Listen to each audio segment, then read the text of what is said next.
right, welcome everybody back to another episode of the Big Doug and Carmi Show. Your one-stop shop for all things Commanders. Make sure you're following us on Twitter. It's going live now. Also, make sure you hit the notification button on YouTube so you never miss an episode. Like today's episode with our old friend Benjamin Allbright. Benjamin, what's happening, man? Getting older every year, bud. Getting older every year. I hear what you're saying there. When we started these, it did not look white like this on the bottom of my chin. So I fully respect what you're saying there. Benjamin, the NFL is a fickle beast. And while some teams are still playing, others like the Commanders are essentially hitting the reset button a year after being in the Final Four. Life comes at you fast. I'm curious. We'll get to all your thoughts on all that. There's a thing going around today. I don't want to call it a rumor. An interesting nugget, maybe. The idea that John Harbaugh would be an upgrade in Washington, as they've just put out a group of offensive and defensive coordinators, the offensive line coaches out, they're cleaning house. Do you think that's reasonable? Do you think it's a probability? Is it BS? John Harbaugh will not be coaching in Washington next year. I'll spoil that surprise now. Okay. So there's that. I mean, whatever. Dan Quinn is a great coach. Dan Quinn's been to the Super Bowl before with a different team. He went to the NFC Championship last year with Washington. Dan Quinn is a great coach, and pretending that otherwise is absurd. The reason that they're cleaning house, you already knew the defensive side of the house. You already knew Witt was going to be gone. We already knew that. And that was based on performance. Dan stood up for his guy as long as he could. And then when he couldn't do it anymore, he took over play calling. We saw what happened. The defense got instantly better. I think part of the problem in Washington on the defensive side was you saw what happened last year where you got the NFC Championship and you said, we're already in our window. Let's push all in. Mm-hmm. And so you brought in a bunch of older guys and stuff like that. And we saw, kind of what happened when Jaden got hurt. That sort of created a problem. Created a problem there. And the defense, on the other side of that, wasn't really not every piece turned out the way that you thought it would. And so there needed to be a little bit of reset there as far as that kind of stuff goes. On the offensive side, a little bit of friction with, Kingsbury wanting to do things his way with his guys. And the front office being a little upset that maybe some of the guys that they've drafted might be a little bit more athletic, a little bit better to create space. Sanat rather than maybe as much as usage as Ertz got. But you know how it is. It's the NFL. It's a relationship league, man. Some of these guys have loyalty beyond maybe where they should. And so that's sort of with the offensive side. You see people talk about dysfunction, whatever. It's not really dysfunction. And you know how this stuff gets. It gets out in the media and then it gets inflamed. The reality was there's just sort of a disagreement about some of the guys they should have been playing. End of story, really. Dan's an incredibly loyal guy. Down to the very lowest of assistants. Last year when they made the NFC Championship game, he gave every one of those people, those coaches, every one of them a special bottle of Don Julio 1942 Reserve engraved. It was engraved with their name on it. It's a real expensive bottle of tequila. Just little things like that. You're part of the team. As far as that kind of stuff goes. Ours got lost in the mail, George. Our bottles got lost in the mail, I think. I know, right? Well, I'll show you a picture later. But I'll say this. Dan's a great guy. He's a loyal guy. And he's a good coach. People want to play for him. People want to coach with him. And they'll have an OC in there fairly soon. It'll probably be somebody off the Shanahan tree. They'll probably go back to that style of offense a little bit. But they'll have an OC in there soon. Defense, they're not going to change that much on defense. There'll be a few things, but not going to change much. And I'm not sure, there's a couple of guys that I think are going to be gone, but I'm not sure if that's out there yet as of this. I've been busy trying to track down all the Giants stuff this morning, so I apologize. I may be a little behind if some of the guys have been let go. No. But, I've still got friends over there on that staff. The defense isn't going to change that much other than in personnel. Like they're going to be drafting along the defensive side of the ball. They're going to be continuing to build that thing out. They tried to push all in and go back to back with the NFC Championship instead of probably doing what they should, which was reset the defense. Hindsight's 2020. But they have a plan, and as long as Jaden is healthy on the offensive side, you're going to have a chance. And then the defensive side, they're going to build that thing up. It's not like Dan Quinn suddenly forgot how to coach defense. You saw what happened to Dallas after he left. Yeah. Hey, Ben, quick follow-up to that. So we talked about it seemed like things escalated pretty quickly. There was some smoke and fire quickly with Cliff Kingsbury. I think it was safe to assume that Joe Witt, there was going to be turnover on the defensive side with the performance they had throughout the year. Cliff Kingsbury is highly respected around the league. It seemed like he had a pretty good connection with Jaden Daniels. I'm curious, this whole friction and this whole disconnect between the team and Cliff, Have you been hearing about that for a long time now? This is relatively new for you. And how does Cliff Kingsbury viewed around the league? Is he pretty highly respected? Do you think it's a concern that he's leaving Washington? I don't think it's a concern. And I think he'll probably wind up in Baltimore. That was part of the reason the Harbaugh thing happened, is because they wanted Lamar wants, a different OC, and John Harbaugh did not want to move off Todd Monken. And so that's part of the reason that happened there. I suspect that the Baltimore coaches are going to wind up being Jesse Minter as the head coach, with Cliff Kingsbury as the OC, but we'll see. We'll see on that. If I hit on that, you guys can come back, give me my accolades. If I miss on that, just forget I ever said it. Exactly. No, Exactly. I'm kidding. I always own both the hits and the misses. But I will makes say, a lot of sense, as far as it goes, like a lot of this friction is, I think, a little bit overblown. That's what I figured. Again, a lot of this had to do with the front office saying, "Hey, what are we doing this late in the season? In a season we've lost, playing these guys or not playing these guys when you got this going on? What are we doing having a 38-year-old man out here when we got this guy we drafted? We need to get some reps for that kind of stuff." And so that's where the friction, as far as that kind of stuff comes from. And those were Kingsbury decisions, Ben? What's that? Those roster decisions were Kingsbury and not Dan Quinn. Yeah, Cliff controlled the offense. Dan gives freedom to his guys to make their decisions. He's like, if you're gonna cook the meal, I got to let you pick the groceries, kind of thing. And so, Dan gives that sort of freedom. Now the 90 man is Adam Peters. The 53 is Dan Quinn. Right. But which guys are on there goes down to their respective coordinators. So it's a collaborative decision. But they're not rolling Zach or Ben out there because Dan Quinn said so. Those were Cliff Kingsbury's decisions. So end of the day, that's really where the friction comes down to. And I think Dan wants. The other part of this is, and I'll leave this so you guys open to interpretation, but I think Dan wants guys that want to be in Washington that don't just have an eye on their next job, if that makes sense to you. Yeah, it makes sense. Yep. Absolutely. Okay. So I think I speak for George, but we like the idea of Mike LaFleur from LA as the offensive coordinator, one of those guys that technically is a lateral move, but I think Matt LaFleur got the same option, right, with Sean, because Sean understands that now you'll get play calling. He's certainly not giving that up in LA. How do you like the fit? Do you think that that's a reasonable expectation? And if not, do you have a name that you have in mind for the offensive coordinator for the Commanders? Well, same staff, but a different guy, Nathan Shielhaus, the offensive coordinator, former quarterback at Illinois, is on that staff as well as the QB coach. And I think he would probably be a better fit. But LaFleur fits, he knows that there's the tree and obviously knows all that kind of stuff.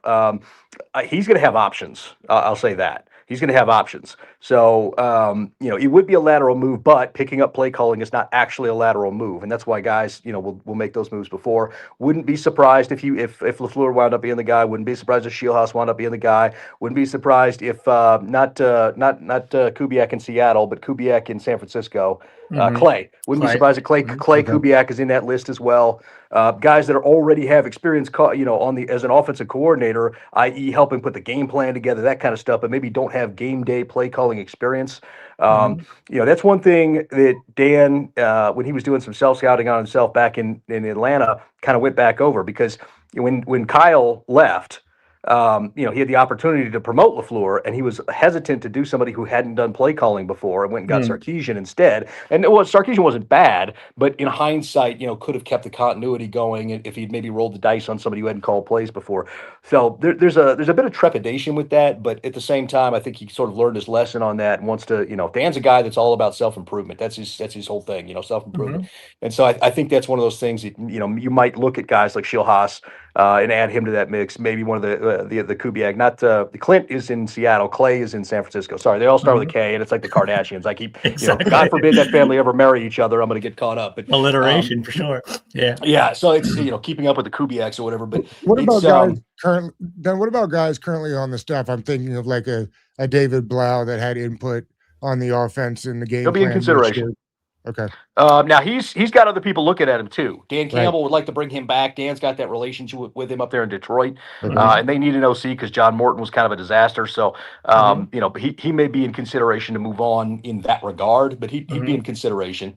On the defensive side, I think most of those guys are going to stick around. Even the even the analyst guys. I think you could see maybe John Pagano get a promotion there. You know, that some of those guys. And Pagano's got previous defensive coordinating experience. That might be a guy you look at internally, at least interview. So, you know, I think a lot of that staff. I don't think it's, you know, the media is all running with a dysfunction in Washington because that sells, you know, that sells newspapers, right? Clicks, Well, for sure. Yeah. nobody buys a newspaper, but it clicks anyway. But the idea there is really that there's just some philosophical disagreements, and that stuff happens, man. It happens, and so don't get your panties in a bunch. Don't get it twisted. There's not this rampant dysfunction going on in Washington. So I guess I have to ask this. It seems like a pretty unorthodox situation. The OC and the defensive coordinator fired, and Dan Quinn is retaining. Is he compromised by any means? Or should we be concerned about Dan Quinn's standing in the team? You know, whether this year or next at all? He seems like he holds him in high regard. He's still held in high regard and will absolutely be the coach of the Washington Commanders this coming season. No question, no thought about anything else. Okay. What do you say to the people that say Jaden Daniels, the future of the program, publicly with his mom endorsed Cliff Kingsbury, basically had said that he'd be back next year, don't worry, and he's out. I like the idea that you don't kowtow to it gives me RG2, RG3 vibes, right? When they came in here and were like, this is what we want, that's what we want. Do you get this, or was this just a player endorsing a guy that he really respects? I think it's just a player endorsing a guy that he respects, Okay. and honestly, you see a lot of that around the league. I mean, even I'll put this. You know, John Gannon and Drew Petzing benched Cliff Kingsbury, and what happened when Gannon got fired? The first thing Kyler Murray did was sit there and post a respect warrior, you know, all that kind of stuff. I mean, there's you can have disagreement, you can even have heated disagreements in football, and at the end of the day, you know, heat of the battle disagreements, but at the end of the day, you're trying to win the same war, right? And so there can be moments where you're like that. We see that here in Denver, where Bo Nix has chirped at Sean Payton a number of times about, you know, getting the play calls in fast or wake the bleep up over there on the sideline, that kind of stuff. You can have heat of the moment. I think the best examples of that, you go back to maybe the Raiders when John Gruden was there, Rich Gannon was there, and you saw them dudes woofing at each other all the time. You would have thought they were an old married couple, the way they were woofing at each other. And at the end of the day, they were two dudes that were, you know, like we may have a fundamental disagreement in the moment, but we're trying to win the same war. Now, you told me that was one of the reasons Peyton didn't like Russell Wilson, right? Because Russell was just like a yes, sir, no, sir type of guy. And Peyton wants you to yell if you feel like yelling, right? He does, and I can, and hell, I can prove it. You guys wanted to, you pull up the tape on the when Russ was here with Sean. You pull up the tape on the Detroit Lions game, late in that game, and you see Sean giving Russ the business on the sideline. Russ has his hands behind his back and is sitting there just nodding, you know, whatever, just casually nodding like that or whatever. As Sean Payton is like red faced, you know, going nuclear on him. And then you fast forward, you look at the games where Bo Nix is woofing at, and you see what happens. It's like they'll woof at each other for a second, and then Sean, you know, okay, and then walks over. You can see him walk over. If you get the camera angle, you can see him walk over there and put his hands up and be like, all right, I guess, you know, it's heat of the battle stuff. You know, you got your blood up. You're playing football. This isn't the ballet, man. Like it's football. You know, you're gonna have, you got alpha dudes that are the best physical shape of the top 1% of the 1% in the world. They're all out there trying to high competitors trying to win football games. Disagreements happen. Yeah, absolutely. Ben, how desirable is the Washington job? Like some of the arguments, some of the conversations we have on the timeline is, hey, you know, Mike LaFleur is potentially available. He's currently the offensive coordinator for the Rams. Would he even want to come to Washington to work with Jaden Daniels? Is it pretty, like, would people do that in the league, you think? Is working with Jaden Daniels still viewed as a desirable thing, or is it kind of a long-term project? What's the perception of the Washington job altogether?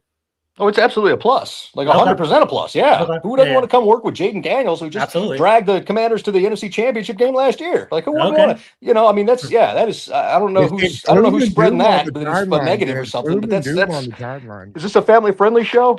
Yeah, absolutely. No, go on. Whoever's telling you that Jaden Daniels is some kind of way that you're not going to get top talent is bullshitting you. Okay. That is. That's. I'm sorry. I can't find a nicer way to say that. Perfect. Let it rip. Who do you like for the defense? You said there's a chance they promote in-house. They've obviously asked to interview Graham from LA. I can think of some other guys off my top of my head that would be up for promotions that way. Who do you think you like? Is John Gannon out from Arizona? Is he a fit here in Washington? I'm not sure that he's an exact fit. I mean, personality-wise, he is. I'm not sure schematically he is. There would have to be changes to what you guys do. John comes from a scouting background, so he's got a great eye for talent, and I think that would be a value add. But John, if you're hiring John, that means you are definitely bringing Nick Rollis with him. Now he'd be a linebackers coach or whatever, but you're bringing him with him, so it'd be both those guys would be coming as a pair. As far as the rest of that goes, I mean, I don't know. I kind of think Gannon's more in line for the Dallas defensive coordinator job. Okay. He knows Brian Schottenheimer really well. They've got a couple options over there. They're looking at, Jim Leonard. They're looking at if Vance Joseph doesn't get a head coaching job. Brian Flores. There's a couple of names they're looking at there, but I think Gannon's more in that mix. I wouldn't be surprised. There's a guy, Aiden Durde, up there in Seattle. He's going to get some head coaching interviews. I don't think he's going to get a head coaching job. But if he wanted to get out from under Mike McDaniel and really have an opportunity to shine, he's got familiarity, obviously, with Dan from their time in Dallas. I would not be surprised if he gets a look if once the head coaching cycle simmers down, if you don't have somebody and they go outside the group, that's outside the organization right now, but it's not outside of Dan Quinn's circle. Speaking of Dan Quinn's circle, a popular narrative, popular conversation around here in DC is Mike McDaniel. He potentially had a connection with Dan Quinn, formerly working with him and having a connection with him altogether. Obviously he's an incumbent right now. He's in Miami with the Dolphins, but there's rumors that Harbaugh might be able to take his job. Do you think that could potentially happen? Is that something that you suspect, that you kind of are predicting? And even if he did spring loose, would he come to Washington, in your opinion? Well, in that particular case, I don't know if Mike would or wouldn't. I mean, Dan did a great job. Dan was part of the reason that Mike got sober. Right. I don't know if you guys know about it. I don't want to get into people's personal problems, really, but Mike used to have a real bad problem with alcohol. I mean, real bad. And it came to a head in Atlanta. And Dan was part of the support staff for Mike to help him get sober. So there's a deep connection there. I'm not 100 that he would be. First of all, I'm not sure he's leaving Miami. That's still kind of up in the air. Now, I'll say this. Tampa called about Harbaugh, and they were told that Harbaugh kind of wants his own GM. And so that kind of nixed to that because they're keeping Jason Light. So Tampa's rolling with Todd Bowles. Miami called, and they got the same thing. And all of a sudden, Chad Alexander showed up on their interview list. Okay. So I'm not 100 on that Miami situation. That's why people talking about the Giants and Harbaugh or a foregone conclusion. I'm like, I'm not sure that's the case. I know they want Harbaugh. I'm not sure Harbaugh wants them. And so, we'll see how that plays out because Harbaugh's got options. He's got Atlanta. He's got, maybe Miami. He's got options. That's interesting. Those are the two mystery teams you were talking about. So, there's 7 vacancies, but 9 phone calls. So Miami and Tampa are the remaining 2. Interesting. Okay. There you go. Yeah, I'm spoiling the surprise. Sorry. Love it. But that's what it. So I'm not 100 on that. I mean, Mike McDaniel might get some consideration, but I would think that Mike would more do a rehab tour with Kyle, and I don't mean to use the word rehab there as a joke. That's you know what I mean, like that coaching rehab. With Kyle if Kubiak left, if Kid Kubiak left him. I would suggest that's in play, but not at the top of the list right now. You know what I mean? Like if we're looking at the possibilities as it lays out right now, we're relying on, them liking Chad Alexander, then deciding to dump McDaniel, then hiring Harbaugh. We're relying on that before he even enters the picture. So what I would say is like the way that they're looking at things right now is that exists in the ether, but they're rolling with kind of a different list right now. And if that comes up, then you add that to the list. Makes sense. All right, we've got you. Let's roll through some of these vacancies and we'll get you to pull your crystal ball out. Let's start with Cleveland. Is there an upgrade out there over Stefanski? I mean, this guy's a coach of the year guy, right? Tell me about it. Well, all the coach of the years get fired, right? I mean, there's only two of them right now that are still with their current team since the last 10 years or whatever. I don't know if it's an upgrade or not, but Jim Schwartz has been lobbying for that job the whole time. And I'm not sitting here saying he totally went behind Stefanski's back, but I'm not saying it. Jim Schwartz has been lobbying for that job, possibly keeping Tommy Rees on as the OC, that kind of stuff. I believe that he is the leader in the clubhouse. Now they're going to do some other interviews, and if you look at their list, it's an odd list. They're bringing in Durde. They're the only team not interviewing Vance Joseph. They're going to bring in Dan Pitcher. Now I think the Dan Pitcher interview, most of the time when you see that, when you see a team interview somebody from their conference or from their division, they're just trying to get intel. Right. Pitcher has a relationship with Andrew Barry, so there's a scenario there where Pitcher, maybe it's Schwartz with Pitcher as the OC getting out from under Zach Taylor. like we talked about, play calling responsibilities, that kind of thing. So we'll see, because Cincinnati OCs under Zach Taylor have not exactly had a great track record. Looking at you, Brian Callahan, getting out from under that. So we'll see how that goes. But I think Jim Schwartz is the leader in the clubhouse, but they're doing the weirdest search possible. Is there any world where Jim Schwartz would go to Washington as a defensive coordinator? Because he's highly desirable. We'd love to have a proven defensive coordinator, but is there a chemistry miscalculation? And does Jim Schwartz want to be a head coach? And what's the dynamic there? He wants to be a head coach. Okay. I would, let me say this way, and this will tell on myself for the last thing that I said. I would not import that into my organization. Okay, Yep. makes sense. Okay, let's go to the Giants. This is interesting. Both Cleveland and the Giants are doing what nobody does anymore, which is keeping the GM and getting a head coach. We've talked about this a bunch. I think I know where you stand on this, but it seems like a dummy move to me, but that's what they're doing. Tell me a little bit about why, and then tell me who you think will end up in New York.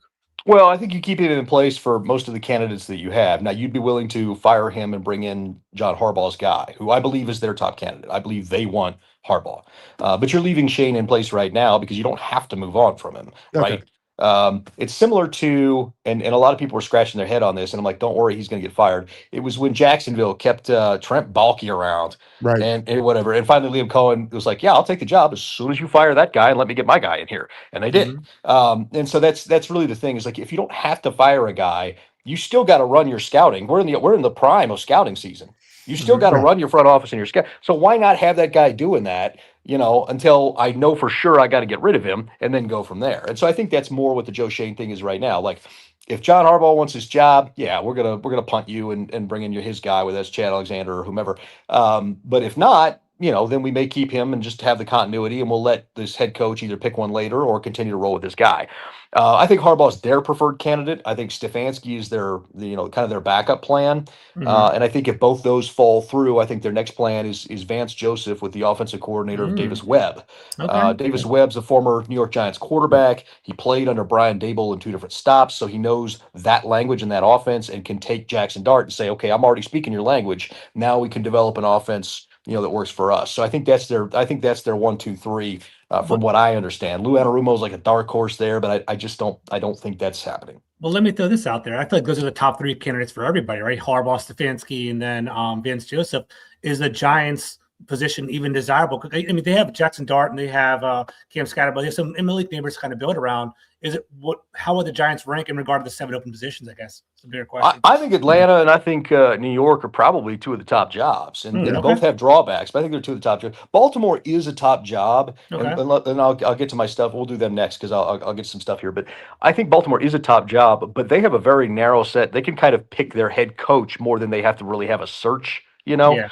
And I believe, and I'll just give the Baltimore stuff here, I believe Baltimore's going to have Jesse Minter as head coach with Cliff Kingsbury as the OC. Minter has a long-standing connection over there, all that kind of stuff. Cliff Kingsbury, I think we all know what he can do with a mobile quarterback. Here you go. So I believe that's what that's going to wind up being. We'll see. It's still early on a lot of this stuff, but I think that's where that situation goes. Baltimore would be the sort of crown jewel, but they're not having a real coaching search from that set, because it's like, we're picking you, you're not picking us, kind of thing. Is Kingsbury going to stay with Baltimore because of the whole 1-year contract left with the Cardinals? Like, it's financially smart to stay as an assistant coach for 1 more year. Because you keep hearing the head coach potential with Cliff Kingsbury. That's the only reason I'm asking. Look, I'm not the biggest Cliff Kingsbury fan in the world, but he's had success other places. And there are a lot of people that love him. At the end of the day, you go do the thing and make Arizona pay you 1 more year while you're doing the OC thing. You get another year on the resume. Like, look what I did for Kyler. Look what I did for Jaden. Now look what I'm doing for Lamar. And especially after this past season where he kind of had a bit of a dip. Now you get to compare that and say, look what I did, kind of thing. Even though a lot of that was injury to Lamar. So I think you kind of get to do that, and then that's a feather in your cap when you're going up for your next head coaching gig. So I think that's how you. Is Monken going to get head coaching looks again this year? He is. He'll get an interview. I don't know that he's going to get a head coaching job. And to be honest, I love that family. I mean, I don't know Todd that well, but I know Jeff. And so I love that family. They're football dudes. I hope Todd gets a head coaching job at some point, but for whatever reason, he's had several interviews and just not been able to land it, starting to get in that bad interview, vibe off him, like just doesn't know how to speak the language to owners. You know what I mean? Yeah. All right, let's keep. I know you got about 10 minutes left. Who do you like in Atlanta? I think their preferred candidate. I mean, everybody's Harbaugh, Yep. whatever. I think their preferred candidate then would be Kevin Stefanski if the Giants wind up with Harbaugh, and their backup or third plan there would be Kubiak from Seattle. Rick Smith, the former general manager of the Houston Texans, who worked with Clint Kubiak's dad Gary when Gary was the head coach of the Houston Texans. He works for Sportsology now. And Sportsology is the search firm that Atlanta has hired for their head coaching gig. And so I think Rick is going to give a strong endorsement to Clint Kubiak there. It's a crazy web, George. You got to crawl through all the absolutely lines that connect to each other. Through everything. Arizona. This one is a bit of a head scratcher. I don't think their whole list is out there. I do believe they're going to interview Arthur Smith, who's not out on their list yet. They've got some other names out there, but I don't think those guys are taking that job. I don't think Bob Saleh's taken the Arizona job. I think he's better than that job. Right. Like, not to be crass or rude or whatever else, but I think he's better than that job. Vance Joseph would be in play in Arizona. In fact, I think Vance's three best options are, or the most interest in him are in New York, Arizona, and with the Raiders. So I think Vance Joseph be in play there. That's the Arizona's the biggest sort of mystery to me, because Monty Ossenfort is very much a relationships and connections guy. And that's why I knew, with the John Gannon thing, like I knew that well in advance. But there's I don't know. Some of this stuff, some of the interviews that they're doing seem like, hey, these are names that don't need this job. Like Bob Saleh. Bob Saleh already saw bad ownership in New York. He knows what to avoid. You're not going to come down there to Arizona where it's bad ownership and cheap on top of it. Raiders. This one, I think you got a few options here. This might be Brian Flores' best chance at something. Flores and with Brian Dable as his OC. You've also got a chance at Vance Joseph with Davis Webb as his OC. I do believe that they're probably looking at maybe a defensive-minded head coach with a strong offensive coordinator plan. And so I think those are the leaders in the clubhouse there. I think they'd love to get a Harbaugh in there, but I don't think they stand a chance. Do you like the idea of Flores in Washington as the defensive coordinator? Is that too much? That's too much clashing. They got different styles and vibes. Yeah, I don't think Brian Flores is Dan Quinn is the carrot. Brian Flores is the stick. They just differing philosophies on how you relate to people. And I'm not saying that there's not value in having dudes like that on your staff. Yeah. But I think that's and then philosophically they are wildly opposite. In terms of how they defend. Brian Flores is going to send everything at you, put guys on an island. And Dan Quinn wants more of that, what he knows from the cover 3 days, where, we want to send the least amount of guys we got to send to get after you and drop everybody else back to make a turnover. I think Titans are the last one. Did I miss one? Matt Nagy. Matt Nagy? Yeah, okay. I mean, and Kafka will probably be on that staff too, to be honest with you, but I'm reasonably confident that's going to be Matt Nagy. I love the Titans trying to circumvent the Rooney Rule by bringing Jason Garrett in to get the ginger minority interview. But I'm kidding. I'm totally kidding, hilarious. guys. Don't love it. Don't hold me to. I'm totally kidding. But or maybe they have a sales pitch for the clapper in there. I don't know. They want to make sure the lights can turn off. It's end of the day, I think it's Matt Nagy there. They've had their eye on that the whole time. Borgonzi's got a relationship with him. I mean, that one seems, unless Matt Nagy blows that somehow, that seems as obvious as it gets. Does Spagnuolo not want a job, or he's happy where he's at, or are teams just not interested? I think it's a tough sell for him. He's a great defensive coordinator, but he was abysmal as a head coach. Yes. And this is kind of funny because you talk about, like, for instance, Wade Phillips, right? And people say Wade Phillips, great defensive coordinator, wasn't a good head coach. Wade Phillips had almost a 60% winning percentage. He just couldn't win in the playoffs. But and then you look at Spagnuolo. Spagnuolo was abysmal. I mean, those were record-breakingly bad offenses up there in St. Louis. So, Spags, I think he's a phenomenal defensive coordinator. I think he wants a head coaching job, but I just don't think I think that moment has passed. That window has passed. I think a few years ago, maybe a decade ago, maybe. But you're at the point now where I just think that moment is kind of passed. And especially you look at this past season where, Kansas City kind of hung on to guys longer than they should have, and things fell off a little bit offensively and defensively. I think that window's kind of passed. Hey, Ben, I know we have to get ready. You're to leave in a moment. I'm sorry about that. Patrick Graham, I'm kind of curious about him. Like, do you have a good pulse on him? Because apparently former Raiders defensive coordinator, potentially being interviewed with the Commanders. I'm not familiar with him. Do you have any background? He's a sharp guy. Everybody Okay. loves him. Love playing Okay. for him. Everybody swears by him. He's one of those guys that's high energy defensive coordinator type. You know, he would. I mean, it would be a little bit of a philosophical shift from what you guys do defensively, Okay. but doable. It's not like it's a whole. It's not like Flores where it's a whole opposite. You know, entirely. He's well respected around the league. I mean, you definitely could do a lot worse. I don't know that he's taken. I think he wants a head coaching job. So I think that the thing there is if you're bringing him in, you're probably getting a year, maybe two out of him if he does what you expect, and then he's looking for a head coaching job. So I'm not sure that's the direction necessarily that you want to go. And that's why I said maybe you go internally with like a John Pagano. John doesn't want to be a head coach. John wants to be a defensive coordinator. And that's sort of the thing. So we'll see. We'll see. Again, I could be totally wrong on that. But you could do a lot worse than Patrick Graham. If you get Patrick Graham, that's a home run hire, at least for the year or two you'll have him. Who do you like in the Final Four? In the NFL? Yeah. Oh man, I know we're a couple of weeks off. I was like, wow, we're a little early for basketball, brother. Let's see here. On the NFC side, I really like Seattle. I mean, I know they got the number one, and that's chalk, but I like them, man. They're a good team.